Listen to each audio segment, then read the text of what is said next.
اعوذ باللہ من الشیطان الرجیم بسم اللہ الرحمن الرحیم۔ ناظرین السلام علیکم۔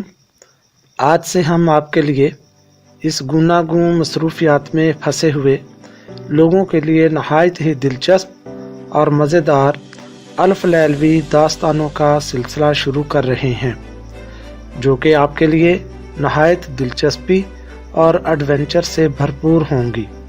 ہم امید رکھتے ہیں کہ آپ ان کہانیوں کو پڑھ کر محظوظ بھی ہوں گے اور تجسس بھی پیدا ہوگا کہ اگلی آنے والی داستان یا کہانی کیسی ہوگی۔ تو ناظرین، آج سے ہم پہلی داستان کا آغاز کرتے ہیں۔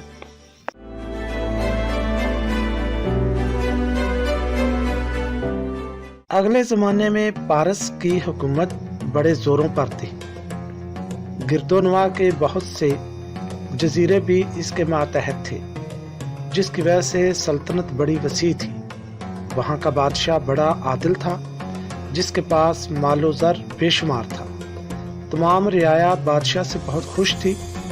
اس کی سلطنت کا سبزہ گویا موسم بہار کی آغوش میں موجود تھا۔ اس بادشاہ کے دو بیٹے تھے۔ بڑے بیٹے کا نام شہریار اور چھوٹے بیٹے کا نام شاہ زمان تھا۔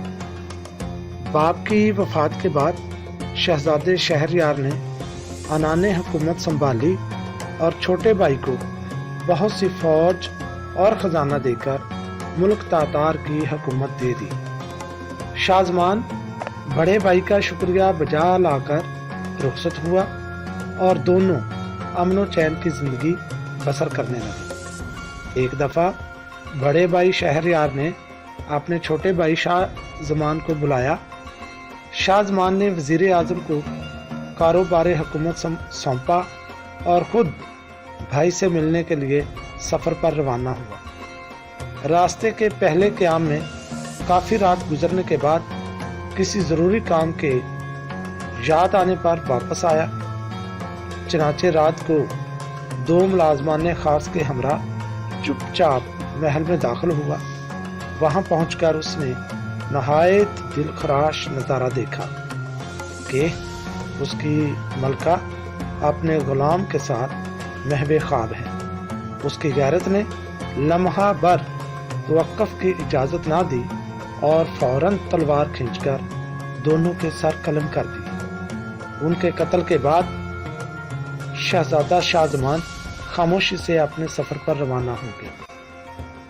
شاہ زمان نے اس واقعے کا کسی سے ذکر نہ کیا۔ وہ اس غم و غصہ کی حالت میں سفر کرتا رہا۔ ملکہ کی بدکاری کا دل پر اتنا گہرا اثر ہوا کہ طبیعت ہر وقت مغموم اور اداس رہنے لگی۔ القصہ تمام راستہ اسی رنج و الم میں کٹا۔ جب وہ شہریار کی سرحد کے قریب پہنچا تو بڑے بھائی شہریار نے بما عمرہ و وزرا بڑی شان و شوکت سے اپنے چھوٹے بھائی کا استقبال کیا اور ایک خاص محل میں ٹھہرایا، جہاں ہر قسم کے سامان آرام و راحت مہیا تھے۔ بڑے بھائی شہریار نے باتوں ہی باتوں میں ملکہ شاہ زمان کی خیریت دریافت کی۔ شاہ زمان نے جب یہ بات سنی تو اس کے چہرے کا رنگ پھک ہو گیا اور کچھ عجیب سی حالت نظر آنے لگی۔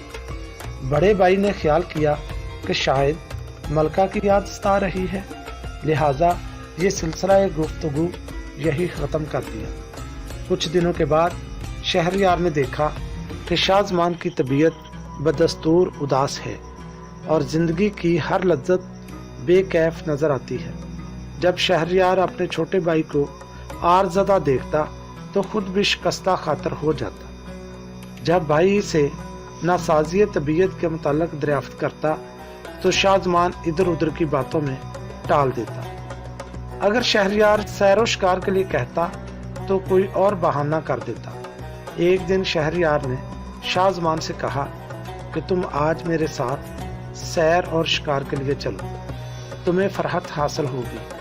لیکن شاہ زمان نے ناسازی طبیعت کا عذر پیش کیا۔